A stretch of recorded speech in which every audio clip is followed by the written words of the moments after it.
All right. Well, today we get number one sidekick right there. Number one. Yeah. Today we get a major job. We got a tackle. Me and my car is gonna tackle this. It's a beautiful day out here. We in Conroe. It's a beautiful property. Look like about a couple acres, 2-3 acres property. Let me show you what we got going on. This is what we got going on today. A big pile of crap, pile of wood, huge. Say it's gonna be maybe about a couple of loads, right? Yeah, it's huge. Nice property. And then there's some more here. Right, so I'm thinking we could get it done. Right, I'm thinking we could get it done in 2 loads.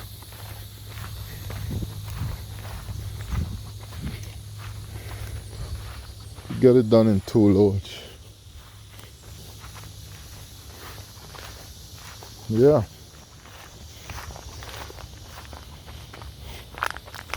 I guess later on I go down back there to the lake back there. And the lake there. There's the lake at the back there. Take a walk to the lake.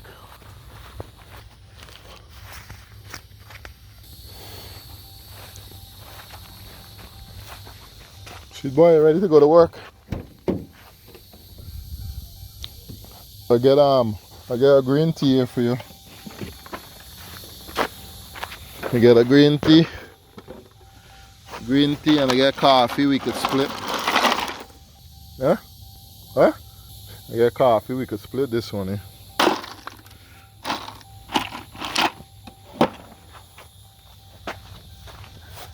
Matter of fact, I did buy your orange juice.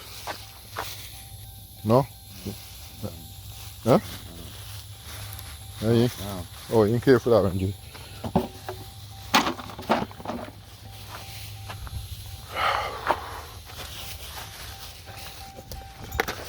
Alright, Makai, we're gonna start with these wood pieces first and foremost.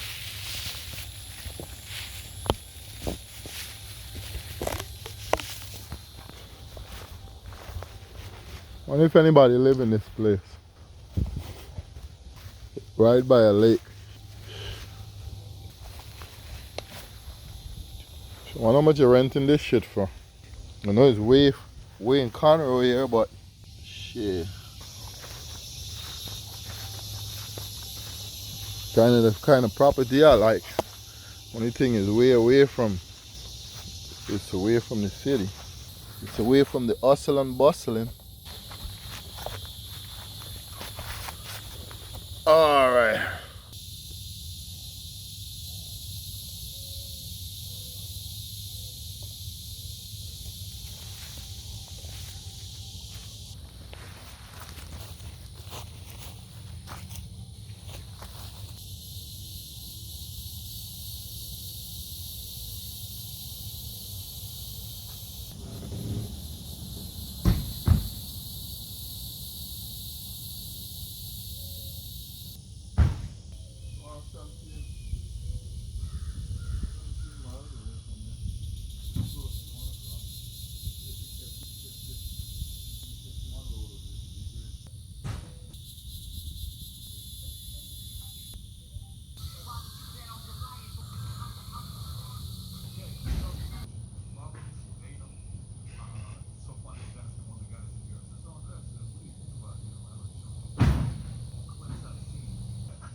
Trump won, they'd already started the Russian investigation saying everybody was a Russian agent. So now we know it's been classified. They said I was a Russian agent, Trump was a Russian agent.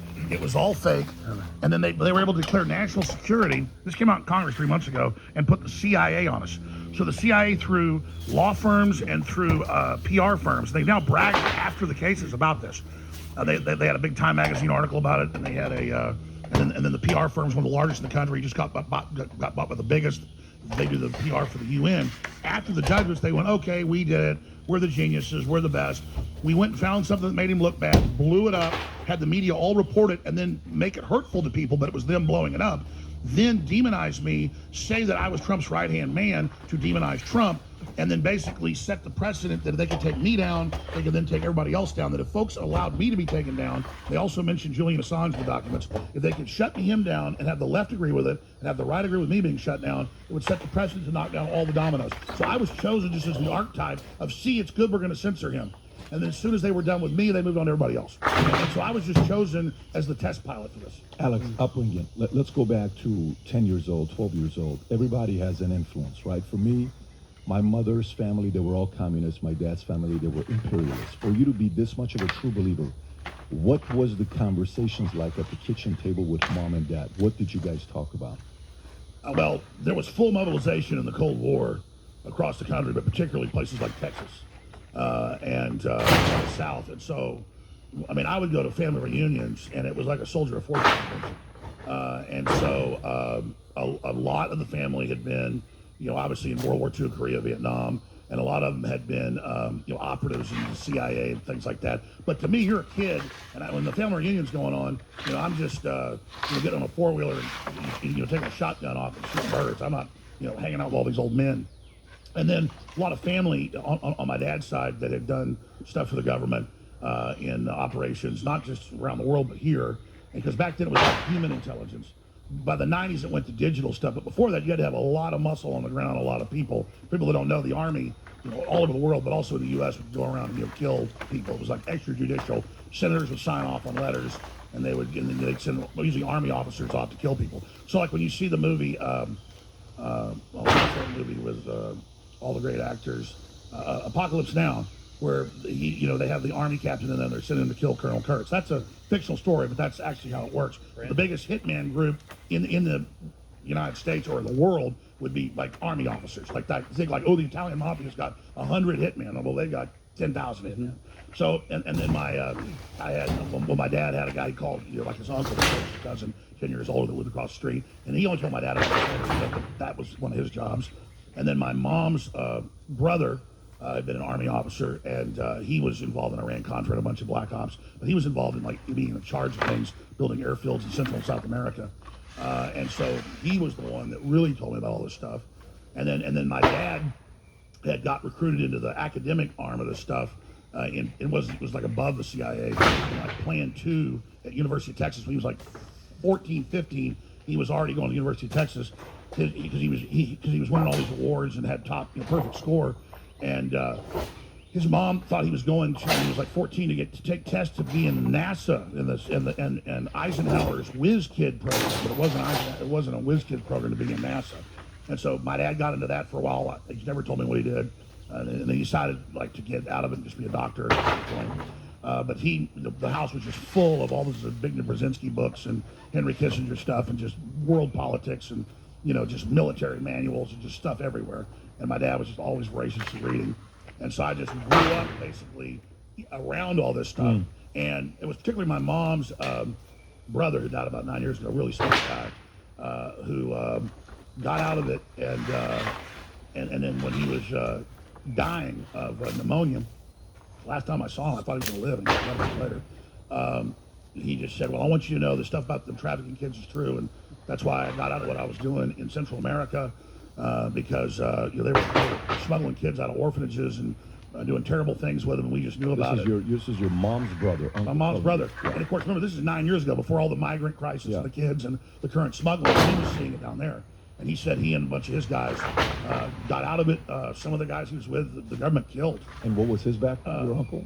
He was a helicopter pilot in Vietnam and mainly delivered special forces troops into Laos and places. And he worked for him.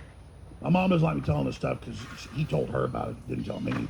And she says, it's embarrassing the family, but he was doing whatever he told his mom. And it was smuggling opium. Your mom and dad, when they saw you when you first got out, you've been in the space of InfoWars in which you've been doing for how long? 30 years, 28 years, 25 years? 29 years. 29 years, okay.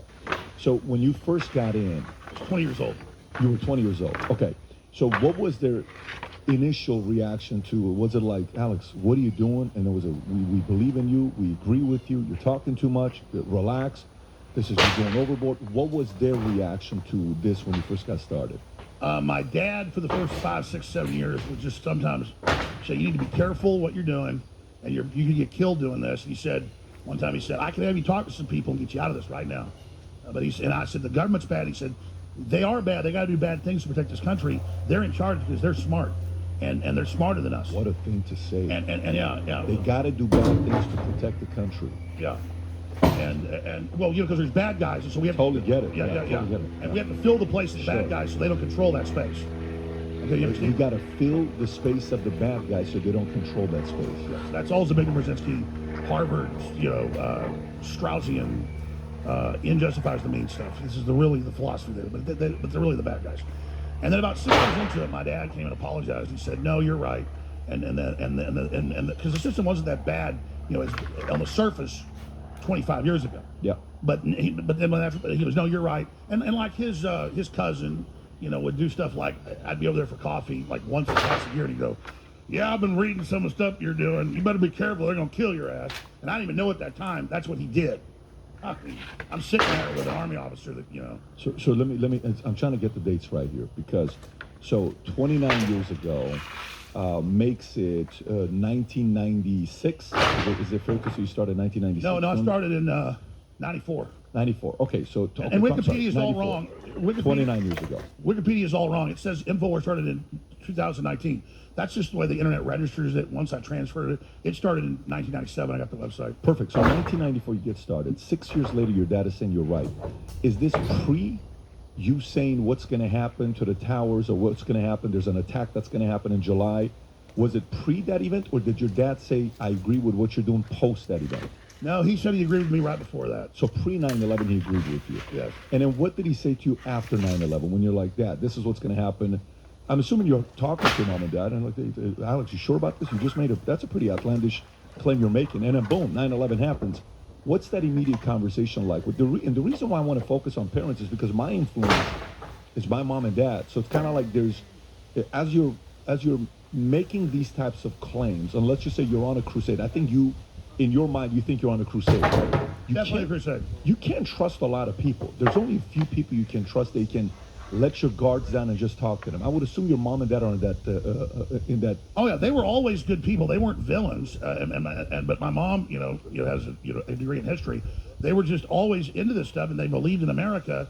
And it's like a naiveness that, well, we do some bad things because, we've got to, beat the bad guys. So they were more from the standpoint of, Alex, you got a million other things you can do. You're smart. Why are you doing this? This is not the life you want to live. Is it kind of like that message or no? It was. We don't want you to get killed. Okay. I mean, they knew. They knew. They're like, look, you're young, and yeah, the system's bad. People are trying to work in it to fix it, and you need to be really. I mean, it was mainly you just need to be careful. I mean, what was the first claim you made? Where the first one, where people are like, oh shit, this guy's up to something. That was kind of weird. What's he talking about? What's the first thing you said that became a reality that at first everybody fought you on it? Because we have this one. If we can play this one here, this is July 25th of 2001. Okay. Whose family builds all the Go back. military Go back. There you go. threat, like a bin Laden, who was a known CIA asset in the 80s, running the Mujahideen war, and whose family builds all the military bases over in Saudi Arabia right now, and sits on the board of Iridium Satellite. He's the boogeyman they need in this Orwellian phony system. A big part of the solution, after you research all the government terrorism, what I'm saying is true, call the White House and tell them, we know the government's planning terrorism. We know Oklahoma City and World Trade Center was terrorism. We know the Joint Chiefs of Staff wanted to blow up airliners, Baltimore Sun. If you do it, we're going to blame you because we know who's up to it. Or if you let some terrorist group do it, like the World Trade Center, we know who to blame. And if there was an outside threat like a bin Laden, who was a known CIA asset in the 80s. So you say this pre it going national. And by the way, I did a 2.5-hour show that people only have that clip. It's in one of my documentaries. I need to find it and re-upload it to the web because when they took it on my YouTube, it all got erased. That's a copy of a copy of a copy. I did 2.5 hours specifically saying they're going to blow up the World Trade Center, call the White House, tell them don't blow up the World Trade Center. So I'll find that full clip this week because it needs to go up, and I'll put it back up. Yeah, and by the way, we have your permission to use your clips. Anything you want. Yeah. It's all free there. So okay. So when you did that, what is the reaction from that to 9/10? Like we're like, what are you talking about? That this is going to be happening? You must be losing your mind. Like, what was the reaction people gave when you first said that? Well, it's funny. I mean, I already had a local radio show in 2001, and I'd been fired off local radio, so I was doing it out of my house, but it was actually on satellite and on probably 100 stations by then. But this is pre-YouTube, so if I wanted to be on TV, I'd use the studio as a local access station. So that's a 2.5-hour live show I did one night, a few months before 9/11. And what was the question? No, what I'm trying to say is between this, when you make that claim, I remember the question. I remember. Pre 9/11, during that 2-month period, what's the reaction from people to you? And then right after 9/11 happens, what do people say about you? Sure, what happens, I was kind of going back in my memory and then trying to find exactly, and that's why I was just kind of tracing back to the point, because then once I remember one thing, I remember the rest. This is a crazy story. Okay, so I would do live shows once a week there, but we'd turn a tape in that they'd air like 10 more times on average. So I shot this live, turned the tape in at Access TV, and on the night of 9/11, the 2.5-hour show aired. Wow. And I got death threats and everything else because they thought I was saying that day that the government had done it when I was saying July 25th. But later, the date came out, people figured it out. So people were completely freaked out. They didn't know what was going on. A little bit after this happened, they sent some FBI agents, in like as plain clothes to the access station one night when I was there trying to talk to me and stuff and asking me questions. And, hey, what do you know about terrorists? Do you know anything about teams or teams of people? And I'm thinking, oh, you're an FBI agent. I don't know what you mean teams. They were trying to imply like I had terror teams or something. I guess this struck a nerve. So they sent in a couple FBI agents. And I was on my radio show. We ought to find the archives of that, saying they're going to do it because I could see the pre-programming where they're saying terrorists are about to hit, and when the terrorists hit, you got to give up all your rights. And we're going to have troops in the streets and blah, blah, blah. And I saw a couple of globalists, Gary Hart and one other guy, on CNN. And this was right before I went on air and did this. And they were basically saying life's about to change. The world's about to be completely different. We're going to have to take your rights away. Terrorists are about to hit. And I saw articles in the local paper saying that. I saw the pre-programming, like a rollout was happening. And I knew that Islamists had hit the towers in 1992. It was a real attack, but the FBI took the bomb, allowed them to do it, protected them, blocked Ahmad Salam, the Egyptian. Is this proven? It all came out, yeah. And I interviewed Ahmad Salam. Can you pull that up? Go ahead, keep going. Type in Ahmad Salam recordings, World Trade Center bombing. And so he gave a press conference where he recorded the FBI telling him, no, we're going to let the bombing go ahead, because he thought they were trying to set him up. And it did go forward. So I already knew about this. I had a lot of data and a lot of information feeding into, I thought they would go back and try to bring down the World Trade Center a second time, because in criminology, that's what happens. And they did have people on airplanes, and they were Islamicists, but it turns out they were CIA with double passports, so they were being protected. And they thought they were taking part in a hijacking drill that day. And then what really happened is they nerve gassed the people on the planes, from the best info we have, then remote controlled them into the towers. And then another one was supposed to hit the Pentagon, but people, despite the fact that they have the stewardess recordings where they're saying, I can't breathe, there's gas. That's what's really happening again. But before they could do that, a F-16 put, and that's in the FAA recordings, put 2 AIM-9s into it and shot it down over Pennsylvania. Yeah, I was in the United States Air Force while all that was happening, and I was on a shooting team. And 2 days before the competition, one of my sergeants, and I'm not going to say his name, was like, hey, Oshana, because I was the best shooter, Alex. He's like, the competition's canceled. And I was like, why? 9/11 happened, and then we were warned. Rumsfeld went in front of the White House, and he was like, something's happening with terrorism. He kind of warned us. Condoleezza Rice warned the mayor of, was it Chicago? Don't fly to New York this day. And then you nailed it, Alex, when you were talking about Osama bin Laden. Every flight in the entire United States was grounded. There was a couple F-16s circling. The only commercial flights that were allowed from here flew to Ramstein, Germany, and it was Osama bin Laden's entire family. They flew them all out. And that was on local Miami news. They flew them out of here. Yeah, 100%. Or just north of here. So, and there's video. But it gets worse. I'm saying there's thousands of pieces of data. They didn't find one. They found 2 hijackers' passports unburned in that whole explosion. So you got 10 feet of dust everywhere, billions of papers, but those get found the next day. Believe that? So it goes on for days. But I interviewed the former chairman of the Joint Chiefs of Staff right before he died about this, and a bunch of other people.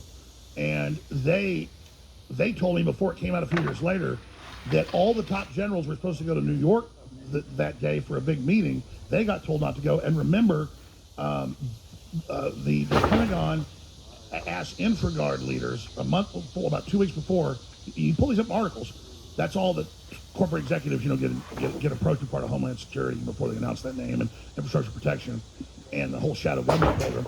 They flew them to Offutt Air Force Base. Was that the one? It's just from memory. It's just ancient history. They flew them all to an Air Force base and had them in a hangar when the attack was happening, and closed the doors and gave them some secret briefing. Mm-hmm. Look up business leaders, billionaires flown to Air Force Base in 9/11. It's all up there. And this is such ancient history. I haven't gone over this in years. I should write a book on 9/11 and go back over it all. I mean, it is just insane. If you could break down all the conspiracy theories regarding 9/11, true, false, this, that, the other, and if you could break it down to the lowest common denominator of who was involved, the motivation, what actually happened, what transpired more than meets the eye, how would you break that down in as few words as possible? Well, what we have is perception management going on.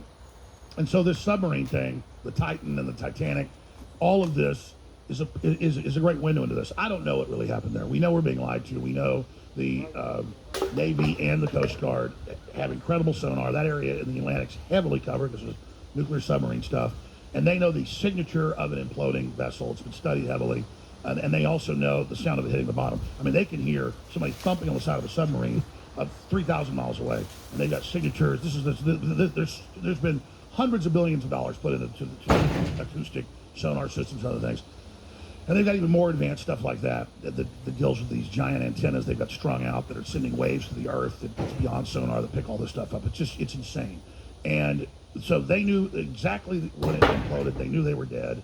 They knew about the wreckage. And the commander said, we reported it. It's not our job to talk to the media. And they decided not to tell you. Yeah. And so they just decided to leave it out there as a distraction with all the Hunter Biden stuff coming out. Just like they indicted Trump, Jack Smith did the day the last big tranche of Hunter Biden stuff came out. So don't let a good crisis go to waste.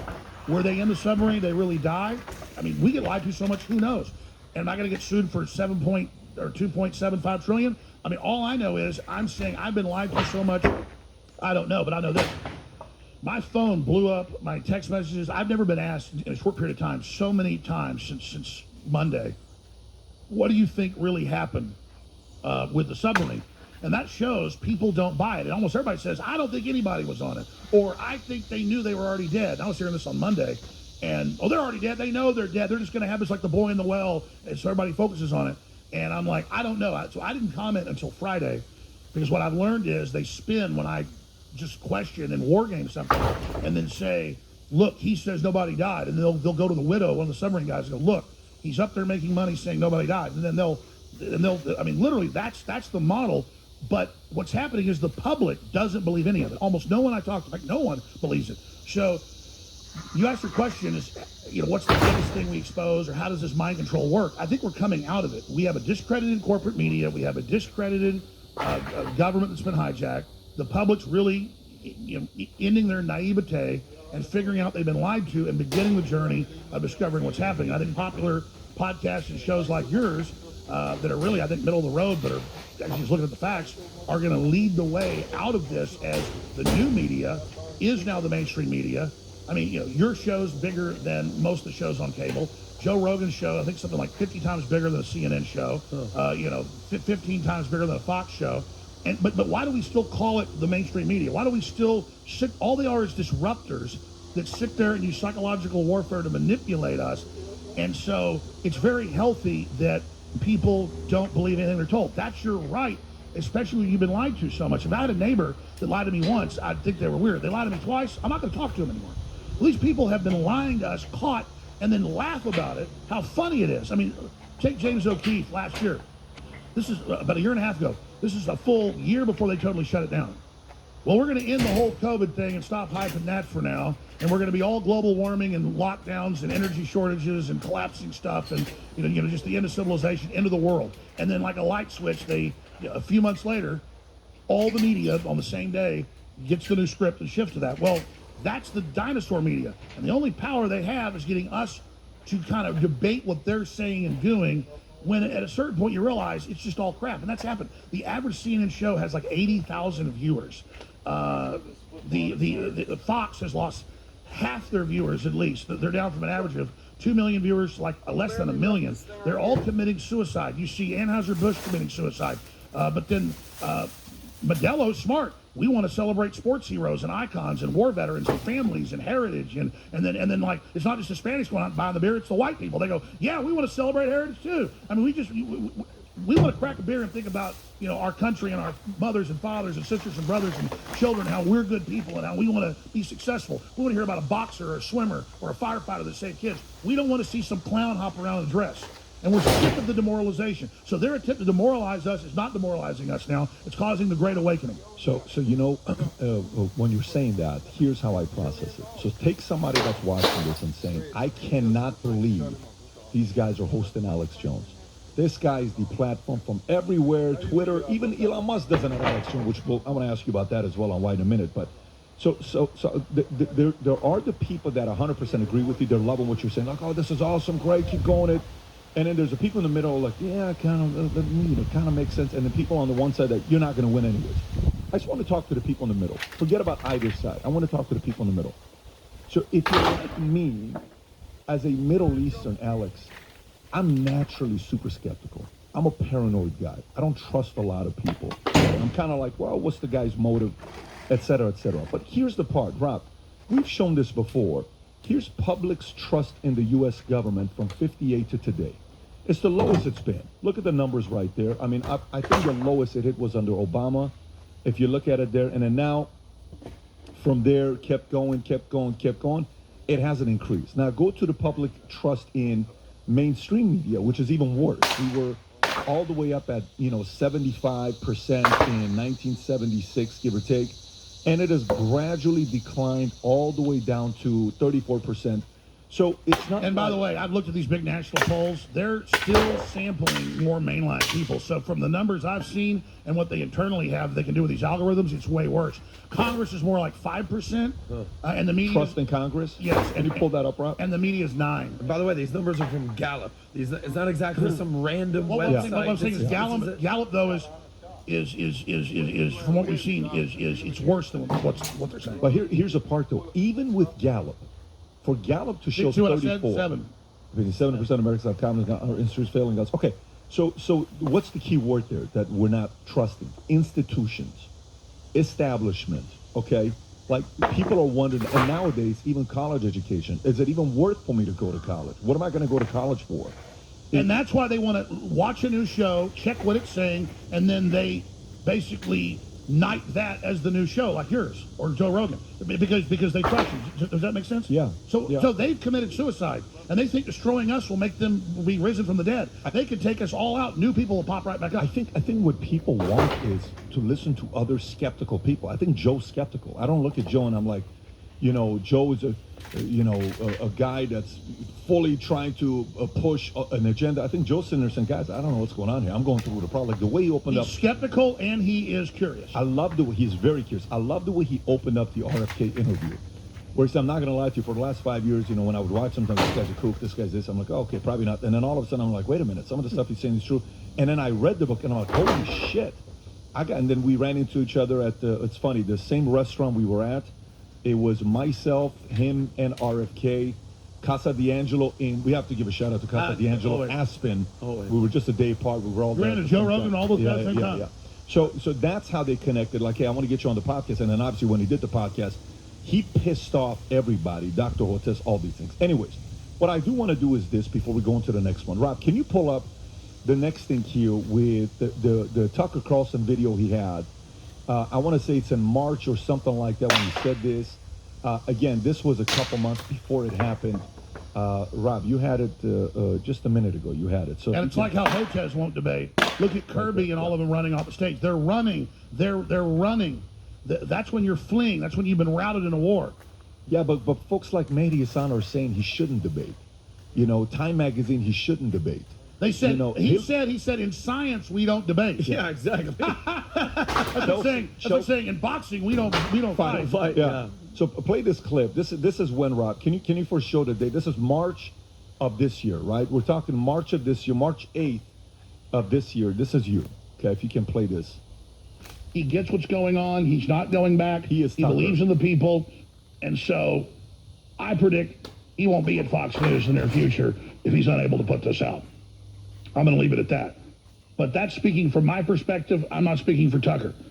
Why'd Now, you say Cheryl that? Atkinson. What was your How'd you know? reasoning for saying that? Why'd you say Tucker's not going to be at Fox long? Obviously, 2 months later, he's not. And there's a feud there. But why did you say that? Well, because they'll attribute things to Tucker because they know we talk some and hang out some.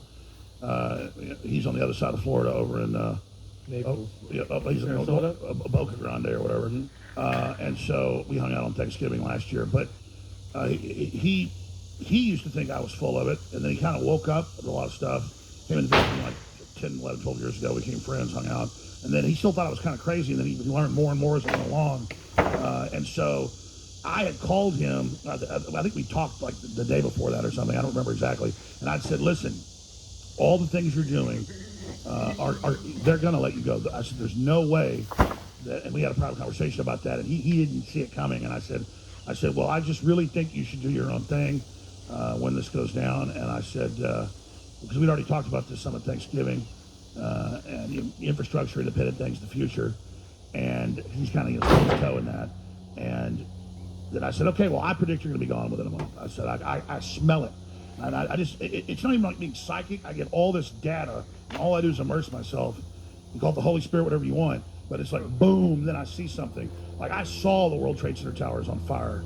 I saw all the troops in the streets, and I could just see all the programming because you can just see how they're getting you ready for it. And like you said, when you're in the military, they start telling you, hey, terrorism's about to happen. Get ready, boys. Yeah. Get ready, boys. Well, they were doing that. I mean, like, get ready, the terrorists are about to hit us, and your life's going to change. I mean, it's not that hard. And you go, okay, what are they going to hit? What are they programming? And then they just had a lone gunman show where they flew a jumbo jet hijacked into the World Trade Center to blame a Middle Eastern terrorist to invade Afghanistan. Now, I said, at the time, I said, see, they're going to attack the World Trade Center. That's another reason. Later, Chris Carter contacts me and says, yes, that's true. The CIA contacted me. They did this routinely, and they basically wrote that script 9 months before 9/11, and then he produces it either 6 months before. It was the Lone Gunman spinoff. And then he based the 2016 series on me. That's interview said that. I'm trying to brag. It's crazy. The whole talk show ends up being right at the end. And that's another reason they came after me, because they're like, this guy's getting too popular even with the thinker people they don't control. So the CIA came to Carter and said, we want you to put this out.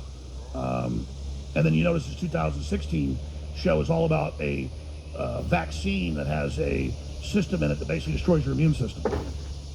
And so they have some reason wanting to pre-program us. And I don't think Carter's with them. I think he figured out, he thought he was just helping. He realizes now he was like programming the subconscious for something. This is very sophisticated.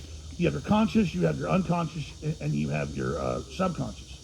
Or you have your conscience, and you have your subconscious, and you have the unconscious. And so they're directly trying to talk to the unconscious. And that's thousands of times more powerful, they believe, than the conscious, and hundreds of times more than the unconscious. Why do you think they let Tucker go? Why do you think specifically on the Fox? Well, actually, no why. Okay. I mean, I know well, they were already planning to do it, and then let's just say this: the Vanity Fair article or the Hollywood Reporter, I forget which one was the one that Rupert Murdoch was upset by his fiance being Christian.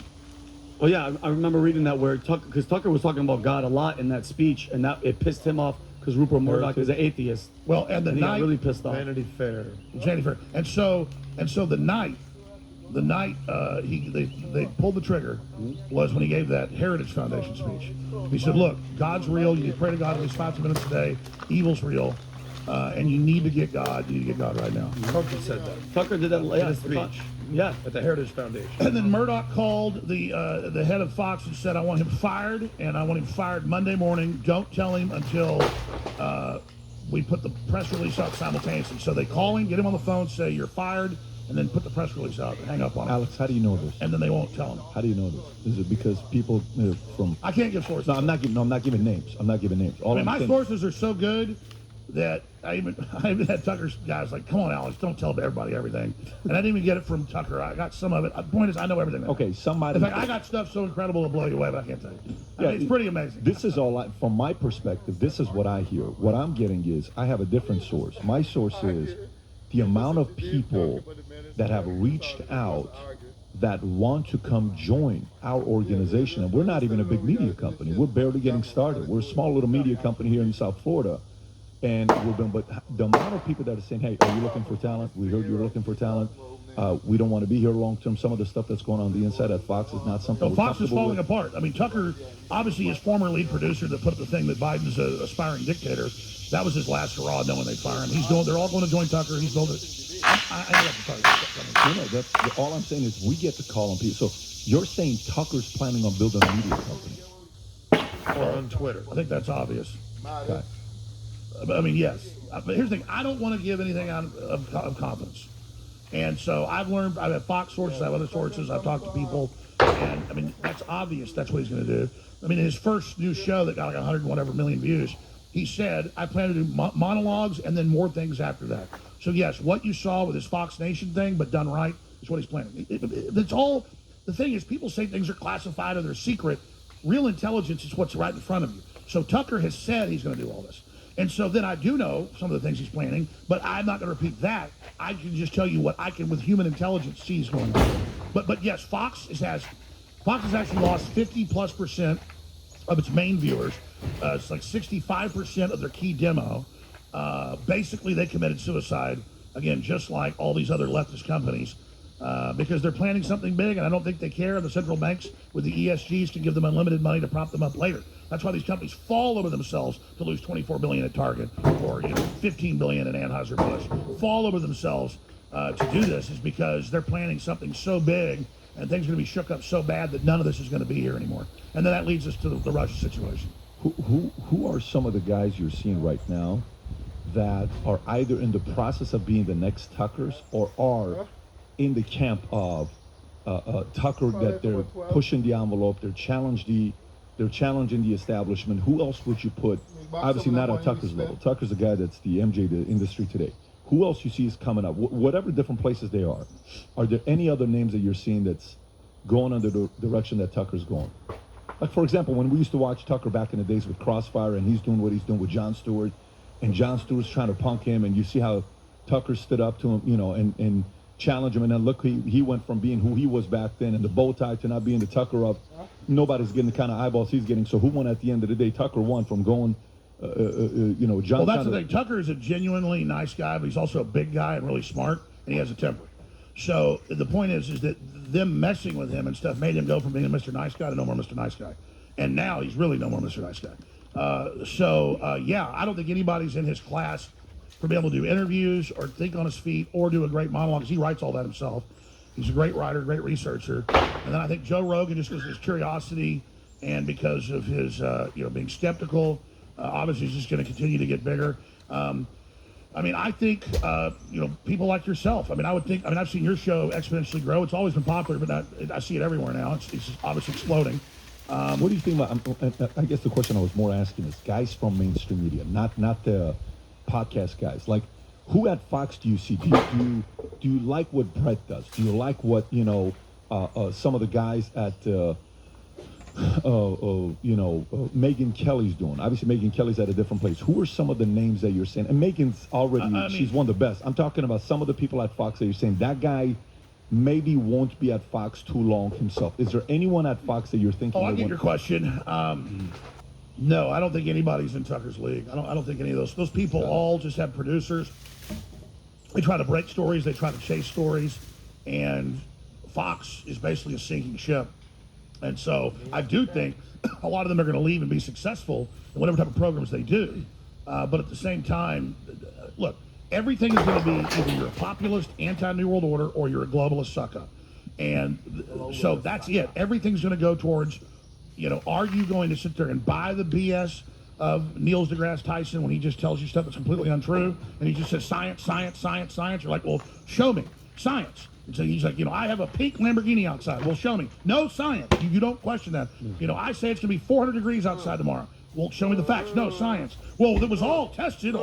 These drugs were all approved. No, they weren't. They were brought on market and then approved. An emergency deal. That's totally separate. Never before done. He says, no. It was all approved, massive testing. We've never done more studying in our entire universe as we've done on these shots. These are safe, effective, pure, clean, wonderful. And not one word of that's true.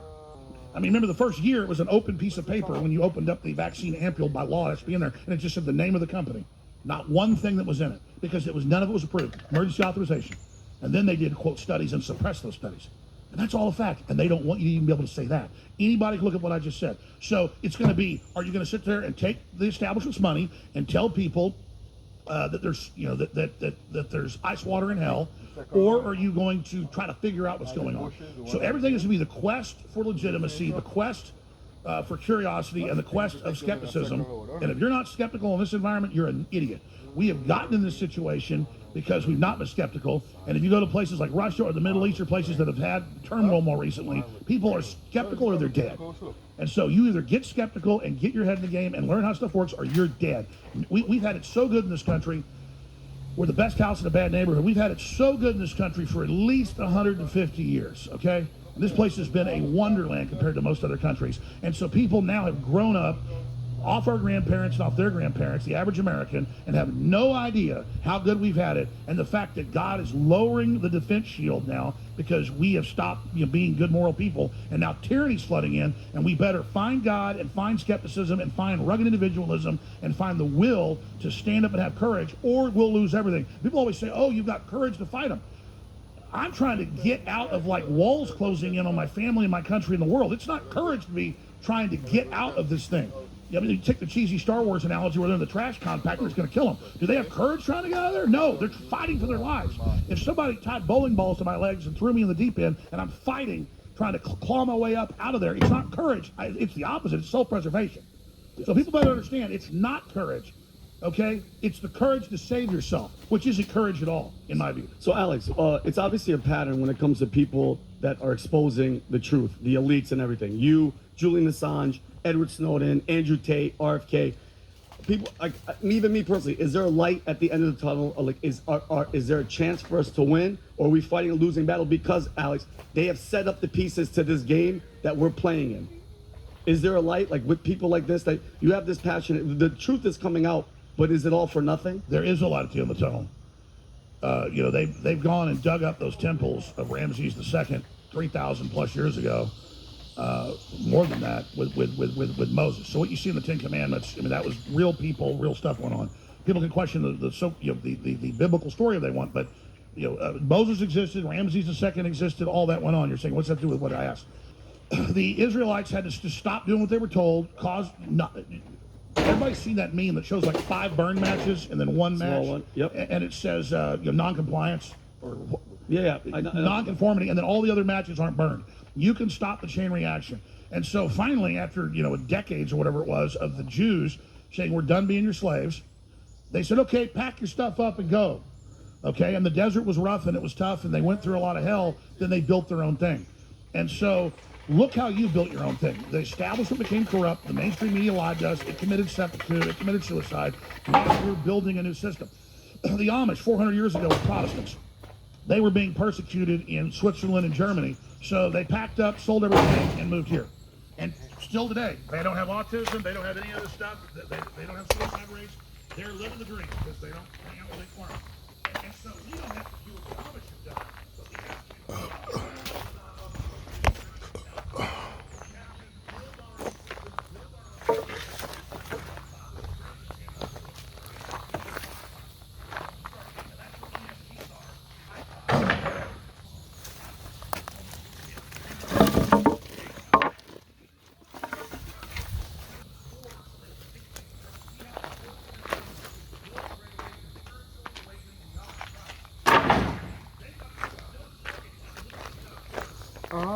Exciting.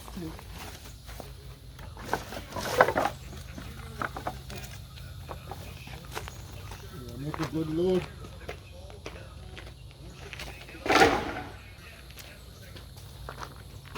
I'll take all the wood so when you get, you can take the trees to a tree location.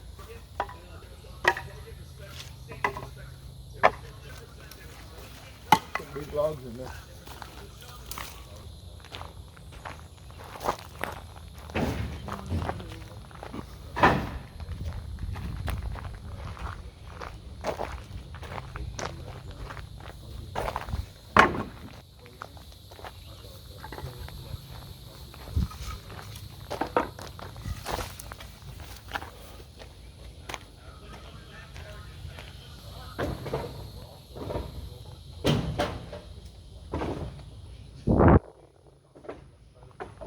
No way we've been here for an hour already. Good. What we did?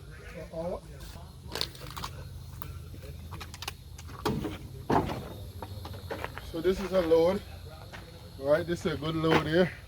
Yeah, final landfill close by here, right? Final landfill. I saw one on the Google there, 17 minutes away. Cause it make no sense we drive all the way to the southwest side, and for hour plus minutes away for our regular dump. I'll go find one here, see how much you charge, and should get it going. All right. First load done. Let's go. Let's go and dump and come back.